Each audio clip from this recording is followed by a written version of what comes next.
Kampung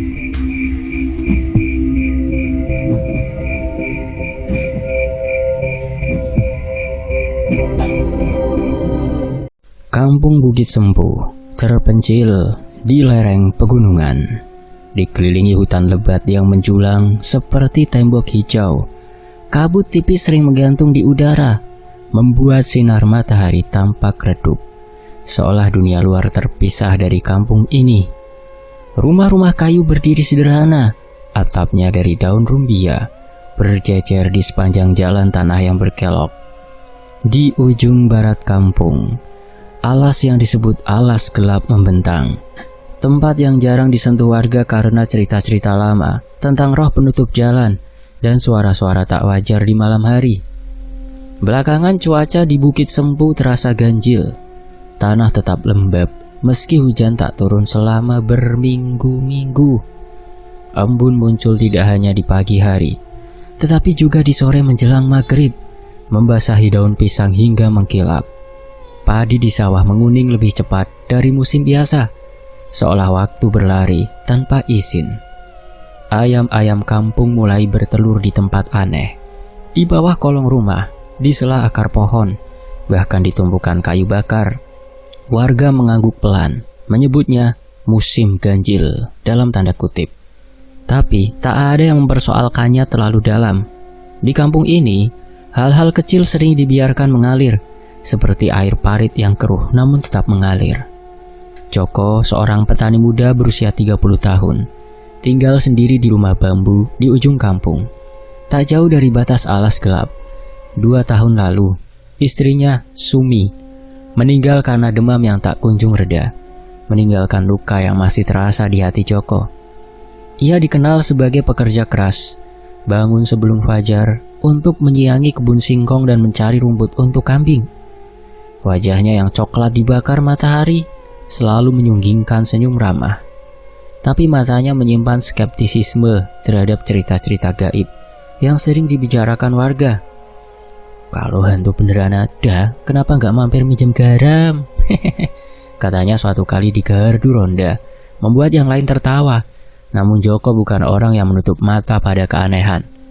Ia memperhatikan cuaca ganjil belakangan ini, mencatat dalam hati bagaimana embun sore membuat bajunya lembab saat ia pulang dari kebun, atau bagaimana kambing-kambingnya gelisah di kandang tanpa sebab.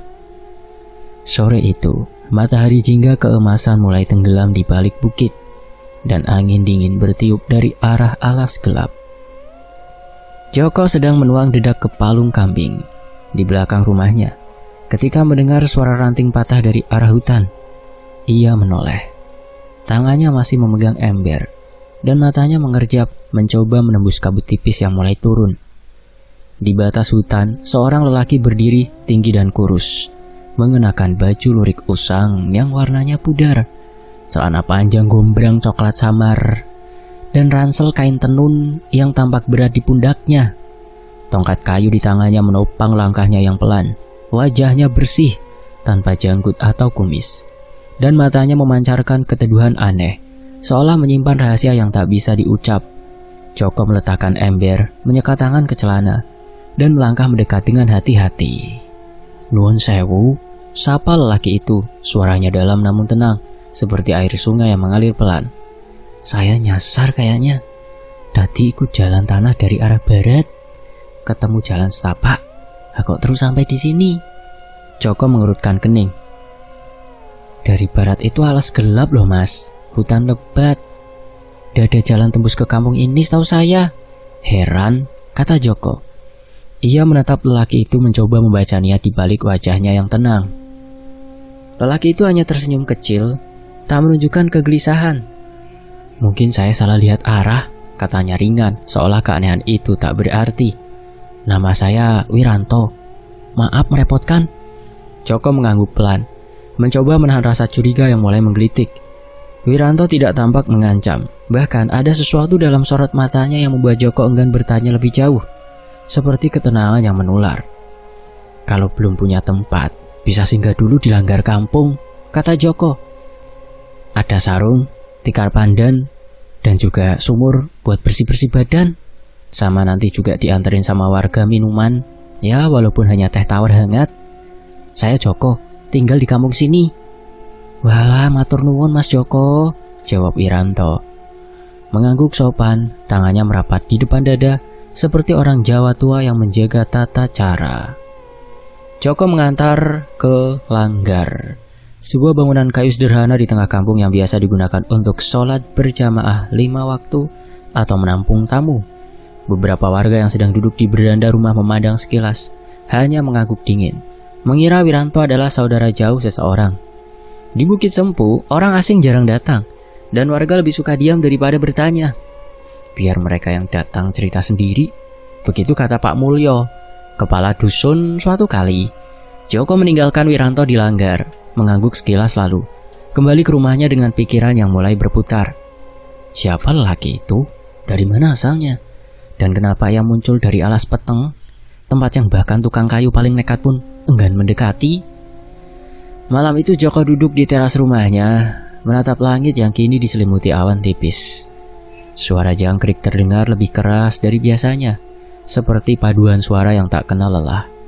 Anjing-anjing kampung yang biasanya menggonggong pada setiap bayangan, kini hanya menggeram lirih dari kolong rumah, seolah takut pada sesuatu yang tak terlihat. Joko mencoba tidur, tapi pikirannya terus kembali pada Wiranto, pada matanya yang tenang, pada nada suaranya yang terlalu terukur. Ia akhirnya terlelap. Namun di tengah malam, ia terbangun dengan jantung berdegup kencang. Ia mendengar suara langkah ringan di dekat kandang kambing, seperti seseorang berjalan di tanah basah. Dengan cepat ia mengambil senter dan melangkah keluar, tapi udara dingin menyapa wajahnya, seperti pelukan tak diundang. Siapa sih? Gumam Joko, menyapu sinar senter ke arah kandang. Di sudut matanya ia menangkap bayangan samar, seperti sosok manusia yang berdiri di dekat pagar bambu. Jantungnya melonjak, tapi saat ia mengarahkan senter, tak ada apa-apa di sana, hanya daun pisang yang bergoyang ditiup angin. Joko berdiri lama, nafasnya memburu, mencoba meyakinkan diri bahwa itu hanya bayangan pohon atau kabut yang menipu mata. Namun saat ia kembali ke rumah, perasaan gelisah menempel di dadanya, seperti embun yang tak mau kering. Keesokan paginya, kampung terasa berbeda. Meski sulit dikatakan apa yang berubah, kabut masih menggantung, tapi udara terasa lebih berat, seperti menahan nafas. Joko berjalan ke kebun seperti biasa, tapi matanya tak bisa lepas dari langgar, tempat Wiranto menginap. Ia melihat Wiranto berdiri di halaman, menyapu daun kering dengan gerakan yang terlalu teratur, hampir seperti tarian. Warga yang lewat hanya melirik, tak ada yang menyapa. Joko menghela nafas, mencoba mengabaikan perasaan aneh di hatinya, tapi satu pertanyaan terus menggema. Siapa Wiranto sebenarnya? Dan apa yang dibawanya ke Bukit Sempu? Ia tak tahu, tapi nalurinya berkata bahwa kedatangan lelaki itu bukan sekedar kebetulan. Di kejauhan, alas peteng tampak lebih gelap dari biasanya, seolah menatap balik menunggu sesuatu yang belum tiba. 3 hari setelah kedatangannya, Wiranto mulai berbaur di kampung Bukit Sempu. Ia bergerak dengan ringan, seperti angin yang tak meninggalkan jejak. Pagi itu Joko melihatnya di halaman rumah Busari, janda tua yang tinggal di ujung gang dekat sumur kampung. Wiranto sedang memperbaiki pagar bambu yang lapuk. Tangannya cekatan mengikat tali ijuk tanpa berkeringat. Busari, yang biasanya pendiam, tersenyum lebar, bahkan menawarkan teh panas yang ditolak Wiranto dengan sopan. Sudah Bu, ndak usah, katanya. Suaranya halus seperti alunan dawai. Joko yang lewat membawa cangkul hanya mengangguk sekilas, tapi hatinya mencatat, ada sesuatu yang tak biasa pada lelaki itu. Wiranto tak berhenti di situ. Ia menyapu halaman langgar hingga bersih dari daun kering, membantu Pak Tarto mengangkut karung beras dari gudang, dan ikut kerja bakti membersihkan parit di kebun desa. Cara bicaranya selalu sopan, dengan senyum tipis yang tak pernah lepas. Namun ada ketenangan di wajahnya yang membuat warga merasa sekaligus nyaman dan resah. Joko memperhatikan dari kejauhan, mencoba memahami mengapa Wiranto terasa asing meski begitu ramah. Suatu malam, Joko mengundangnya ke rumahnya, memasak oseng tempe dan sayur kol yang harumnya menggoda. Wiranto datang, duduk di dipan bambu dengan sikap sopan, Tapi saat Joko menyodorkan piring nasi, Wiranto hanya menyentuh piring kosong dengan jari, lalu berkata, "Saya sudah makan tadi, Mas." Joko mengerutkan kening, mencoba tertawa untuk mencairkan suasana, tapi perutnya bergejolak. Tak ada bekal di ransel Wiranto, tak ada asap dari langgar tempat ia tidur. Lalu, apa yang dimakamnya? Sudah semalam lebih loh. Keanehan lain mulai muncul di kampung.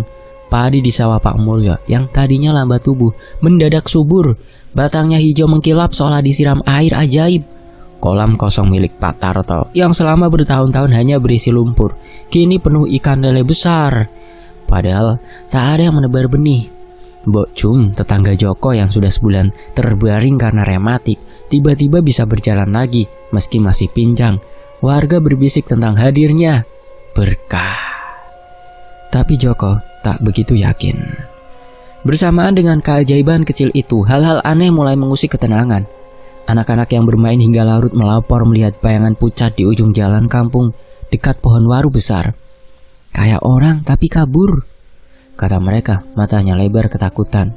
Dika, cucu Bu Sari yang berusia 7 tahun, bersumpah melihat Wiranto berdiri di dekat sumur tua saat malam. Tapi saat ia memanggil, sosok itu lenyap seperti asap. Bu Sari memeluk Dika, menyuruhnya diam. Tapi cerita itu keburu menyebar cepat. Joko mulai menyimpan kejanggalan lain. Suatu sore, hujan deras mengguyur kampung, mengubah jalan tanah menjadi lumpur licin. Wiranto berjalan pulang dari kebun, tapi bajunya tetap kering, seolah air menghindarinya. Joko yang kebetulan berlindung di balai bambu juga melihat Wiranto melangkah di pematang sawah yang becek tanpa meninggalkan jejak kaki. Orang biasa nggak begitu, gumam Joko dalam hati. Tangannya menggenggam cangkul lebih erat. Ia teringat cerita Mbah Surti tentang alas beteng, bahwa hutan itu bukan hanya angker, tapi juga pintu ke tempat yang tak bisa dilihat manusia biasa.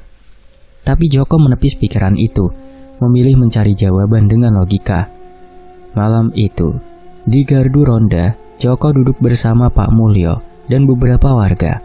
Pak Mulyo, kepala dusun berusia 50 tahun dengan rambut mulai memutih, dikenal bijaksana, tapi konservatif, tak suka buru-buru mengambil keputusan. Wiranto ini tamu yang terlalu baik untuk dusun kita, katanya sambil menyeruput kopi. Nadanya setengah bercanda. Warga tertawa, tapi tawa mereka cepat pudar, digantikan sunyi yang tegang. Pak Tarto mengangguk pelan, berkata, "Ikan di kolamku itu aneh, muncul begitu saja. Kalian percaya enggak kalau ini ada hubungannya sama dia?" Tak ada yang menjawab. Joko memandang api di tungku, pikirannya berputar. Ia ingin bertanya lebih banyak, tapi warga Bukit Sempu punya kebiasaan. Mereka lebih suka mengamati daripada mengusik. Kecurigaan Joko makin kuat setelah mimpi aneh malam itu. Ia bermimpi berjalan di jalan panjang yang diselimuti kabut, menuju gerbang Watu Tuwo yang berdiri di tengah ladang kosong. Di ujung jalan, Wiranto berdiri, tersenyum tipis. Matanya teduh namun menyimpan sesuatu yang tak bisa Joko baca. "Kemana ini, Mas?" tanya Joko dalam mimpi. Tapi Wiranto hanya menuju gerbang tanpa berkata. Joko terbangun dengan keringat dingin. Jantungnya berdegup kencang. Ia duduk di dipan, mencoba menenangkan diri. Tapi tiba-tiba mendengar suara langkah ringan di halaman rumahnya, seperti seseorang berjalan di tanah basah. Dengan cepat ia mengambil senter dan melangkah keluar. Tapi udara malam hanya menyapa dengan dingin. Sinar senter menyapu halaman, tak menemukan apapun, kecuali jejak kaki kambing dan daun pisang yang bergoyang. Joko berdiri lama, nafasnya memburu, merasa seperti diawasi oleh sesuatu yang tak terlihat. Pagi berikutnya, Joko bangun dengan tekad baru. Ia tak akan langsung menghakimi Wiranto, tapi ia akan mengamatinya lebih dekat. Saat berjalan ke kebun, ia melihat Wiranto membantu Bu Sari memikul keranjang daun pisang. Gerakannya terlalu mulus untuk orang yang membawa beban seberat itu. Dika yang bermain di dekatnya menatap Wiranto dengan mata curiga, lalu berlari ke pelukan neneknya. Joko menghela nafas, mencoba memahami perasaan aneh di dadanya. Wiranto terlalu sempurna, terlalu baik, dan itulah yang membuatnya tak nyata. Di kejauhan, kabut pagi masih menggantung dan suasana jangkrik dari malam sebelumnya seolah tak pernah berhenti, seperti nyanyian yang menanti jawaban. Joko tak bisa mengabaikan lagi perasaan curiga yang menggerogoti pikirannya. Wiranto, dengan kebaikan dan keanehannya, telah menjadi teka-teki yang tak bisa dibiarkan begitu saja. Pagi itu setelah menyelesaikan pekerjaan di kebun, Joko memutuskan untuk mengamati Wiranto lebih seksama. Ia melihat lelaki itu berjalan sendirian menuju ujung kampung, ke arah Alas Peteng, hutan kulon yang selalu diselimuti kabut dan cerita-cerita angker. Dengan hati-hati, Joko mengikuti dari kejauhan, bersembunyi di balik pohon pisang dan semak liar. Nafasnya tertahan agar tak terdengar. Wiranto berhenti di depan batu besar yang ditutupi lumut. Berdiri lama, seolah menatap sesuatu di dalam hutan. Lalu, ia berbisik. Suaranya lirih namun cukup jelas bagi Joko yang hanya berjarak belasan langkah. Mereka terlalu nyata, terlalu hidup. Aku belum bisa kembali. Joko merinding, bulu kuduknya berdiri. Tak ada siapapun di sekitar Wiranto, tapi kata-katanya terdengar seperti percakapan dengan sesuatu yang tak terlihat.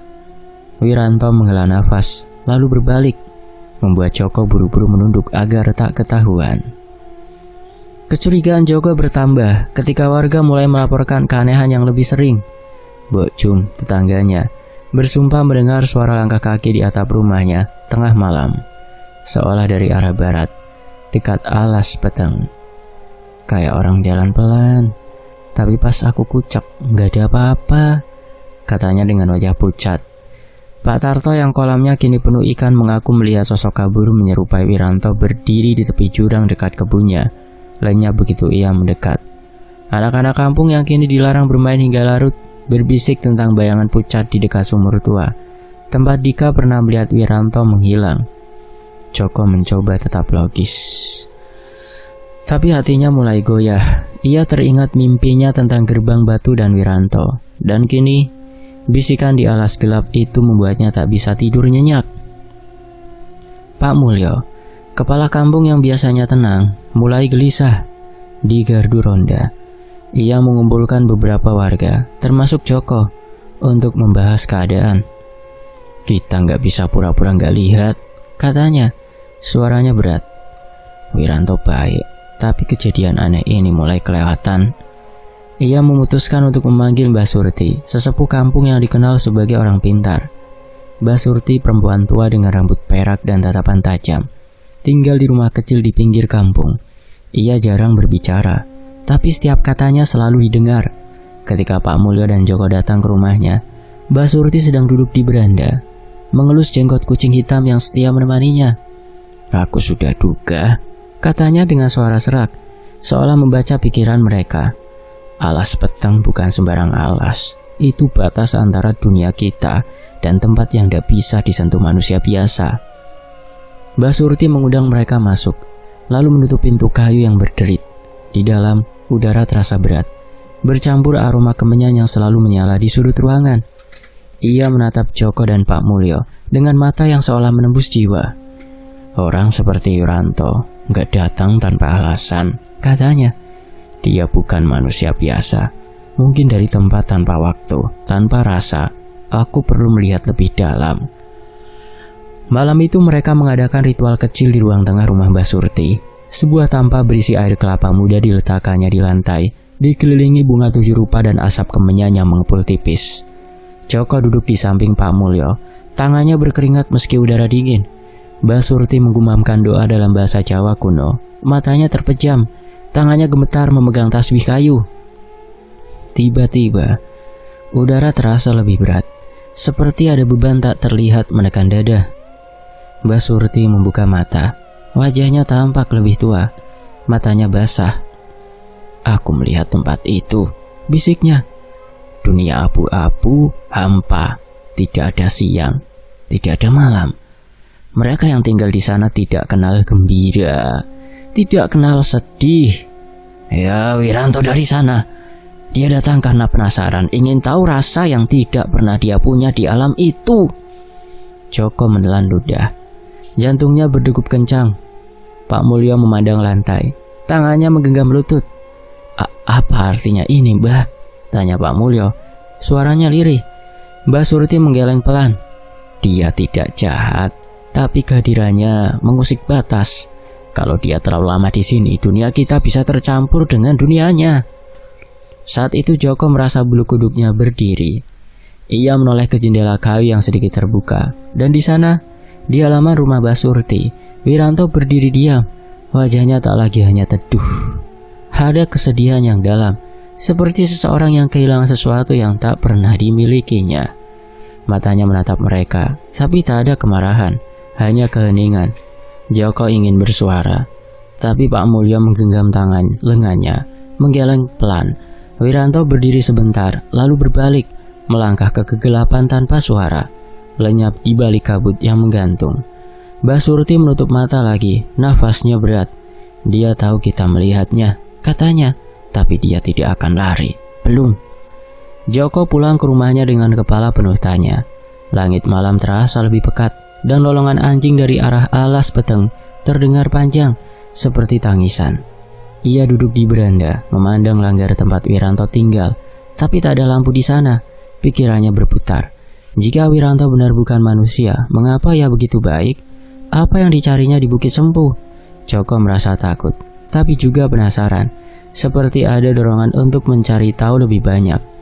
Ia memutuskan besok malam, ia akan menghadapi Wiranto langsung. Bukan untuk menuduh, tapi untuk mendengar kebenaran dari mulutnya sendiri. Di kejauhan, angin membawa suara desis, seolah hutan sedang berbisik, menunggu langkah berikutnya. Malam itu Joko tak bisa lagi menahan dorongan untuk mencari jawaban. Setelah ritual di rumah Mbah Surti dan penglihatan Wiranto di jendela, pikirannya dipenuhi pertanyaan yang tak kunjung reda. Ia mengambil termos kopi pahit dan sepiring ketan bakar. Alasan sederhana untuk mendatangi langgar tempat Wiranto tinggal. Langit Bukit Sembu gelap pekat, tanpa bintang. Hanya kabut tebal yang membuat udara terasa dingin menusuk. Joko melangkah dengan mantap, meski jantungnya berdegup kencang. Ia tak takut, atau setidaknya begitu ia meyakinkan diri. Ia hanya ingin tahu kebenaran, bukan untuk menuduh, tapi untuk memahami. Di langgar atau musola, lampu pelita kecil menerangi ruangan kayu yang sederhana. Wiranto duduk di tikar pandan, tangannya memegang tongkat kayu yang selalu dibawanya. Ia menoleh saat Joko masuk. Tersenyum tipis, seolah sudah menduga kedatangannya. Mas Joko, masih belum tidur? Tanyanya. Suaranya halus, namun membawa beban yang tak terucap. Joko duduk di seberangnya, meletakkan kopi dan ketan bakar di antara mereka, lalu menarik nafas dalam. Saya yang mau tanya Mas Wiranto, sampean tidurnya kapan? Dan makannya juga kapan? Candanya ringan, tapi matanya tajam, mencari celah di wajah Wiranto. Wiranto menatap api pelita, senyumnya memudar. Joko tak menunggu lama. Saya nggak takut, Mas, katanya. Suaranya tegas namun tak menghakimi. Saya cuma ingin tahu, sampean sebenarnya dari mana dan kenapa sampean di sini? Hening sejenak menggantung. Hanya suara jangkrik di luar yang memecah sunyi. Wiranto menghela nafas. Matanya kini menatap Joko, penuh kejujuran yang aneh, seperti seseorang yang akhirnya lelah menyimpan rahasia. Aku dari tempat yang tidak punya nama, kata Wiranto pelan. Suaranya seperti bisikan angin. Dunia abu-abu, tanpa siang atau malam. Di sana, kami hidup tanpa rasa. Gak ada sedih, gak ada gembira, gak ada rindu. Hanya ada kekosongan. Joko menelan ludah, mencoba mencerna kata-kata itu. Wiranto melanjutkan. Aku datang ke Bukit Sempu karena penasaran. Aku ingin tahu rasanya jadi manusia. Rasanya tertawa, rasanya sakit, rasanya kehilangan. Kalian punya sesuatu yang tidak pernah kami miliki. Matanya berkaca-kaca, tapi tak ada air mata yang jatuh. Joko terdiam, tak bisa sepenuhnya memahami, tapi ada kejujuran dalam nada Wiranto yang membuatnya percaya. Kebaikanmu, keajaiban di kampung ini. Apa itu karena sampean ada di sini, Mas? Tanya Joko. Suaranya lebih lembut. Wiranto mengangguk pelan. Tapi ada harga yang harus dibayar, katanya. Keberadaanku di sini melemahkan batas antara duniamu dan duniaku. Kalau aku bertahan, alas peteng akan meluas, menyelimuti kampung ini dengan kehampaan yang aku bawa. Joko merinding, mengingat visi Mbak Surti tentang dunia abu-abu. Maksudmu kampung ini bisa menyatu ke alas peteng atau hilang? Wiranto tak menjawab langsung, hanya menatap Pelita dengan wajah sedih. Aku sebenarnya gak mau itu terjadi, katanya lirih. Tapi aku juga belum siap pergi, masih pengen di alam ini. Sementara itu ketegangan di kampung semakin terasa. Kabut turun lebih tebal, menyembunyikan matahari bahkan di siang hari, membuat udara terasa seperti musim hujan yang tak kunjung datang. Penampakan bayangan pucat kini tak hanya terjadi di malam hari. Mbak Jum bersumpah melihat sosok kabur di dekat kandangnya saat tengah hari. Wajahnya mirip Wiranto, tapi kosong seperti cangkang. Pagi itu, Pak Mulyo mengadakan pertemuan kecil di balai kampung. Hanya dihadiri beberapa warga. Kita tidak bisa biarkan ini terus, katanya. Suaranya bergetar meski ia berusaha tenang. Tapi ngusir dia juga gak gampang. Dia terlalu baik dan itu yang bikin takut. Warga mengangguk, tapi tak ada yang berani mengusulkan tindakan. Rasa segan bercampur takut membuat mereka diam, hanya berbisik tentang kabut dan bayangan yang kini menghantui kampung. Pak Mulyo yang selalu berusaha menjaga harmoni, meminta warga untuk tetap tenang. Tapi matanya menunjukkan keraguan yang tak bisa disembunyikan. Malam itu, Joko kembali bermimpi tentang gerbang batu yang diselimuti kabut. Kali ini mimpinya lebih jelas. Ia melihat barisan sosok pucat, wajah mereka kosong, berjalan perlahan menuju kampung Bukit Sempu. Di depan mereka, Wiranto berjalan dengan langkah berat. Matanya berkaca-kaca, seolah menahan air mata yang tak bisa jatuh. Joko mencoba memanggil, tapi suaranya tenggelam dalam kabut. Ia terbangun dengan nafas tersengal, keringat dingin membasahi dahi. Saat ia duduk di dipan, mencoba menenangkan diri, ia mendengar suara dedaunan disentuh di belakang rumah. Seperti seseorang berjalan pelan, Joko bangkit, mengambil senter, dan melangkah ke pintu dapur. Di tanah basah dekat pintu, ia menemukan tapak kaki kecil, telanjang seperti jejak anak-anak, tapi terlalu rapi untuk malam yang berlumpur. Joko berdiri lama, merasa Wiranto baru saja singgah, mungkin untuk mengucapkan sesuatu yang tak sempat dikatakan dilanggar. Joko kembali ke dipan, pikirannya kacau. Ia tak bisa menyangkal kebenaran kata-kata Wiranto, tapi juga tak bisa menerima bahwa kehadiran lelaki itu membawa bahaya. Ada bagian dari dirinya yang ingin melindungi Wiranto, memahami keinginannya untuk merasakan kehidupan, tapi ada juga ketakutan, bukan pada Wiranto, melainkan pada apa yang dibawanya dari alas peteng. Joko menatap langit gelap di luar jendela, mendengar suara jangkrik yang kini terdengar, seperti lagu duka. Ia tahu, apapun yang terjadi selanjutnya, kampung ini tak akan pernah sama lagi. Sore itu, kabut di kampung Bukit Sempu terasa lebih pekat, menyapu lereng pegunungan seperti selimut kelabu.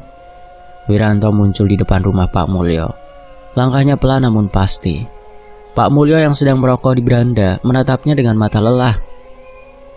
"Saya pamit pergi malam ini, Pak," kata Wiranto. Suaranya tenang namun penuh makna. "Terima kasih karena kampung ini memberi saya rasa untuk pertama kalinya. Rasa jadi bagian dari sesuatu." Pak Mulyo hanya mengangguk, bibirnya terkunci. Ia yang selalu bijaksana dalam diam, tak tahu kata apa yang pantas untuk makhluk yang tak sepenuhnya ia pahami. Wiranto membungkuk sopan, lalu berbalik. Bayangannya menyatu dengan kabut yang mulai merayap. Sementara itu Joko yang sedang duduk di teras, menatap hujan rintik yang membasahi tanah. Aroma tanah basah mulai mengisi udara, membawa ketenangan yang rapuh. Tiba-tiba Wiranto muncul di depan pagar bambunya tanpa suara, seperti bayangan yang hidup. Joko berdiri, jantungnya berdegup, tapi bukan karena takut.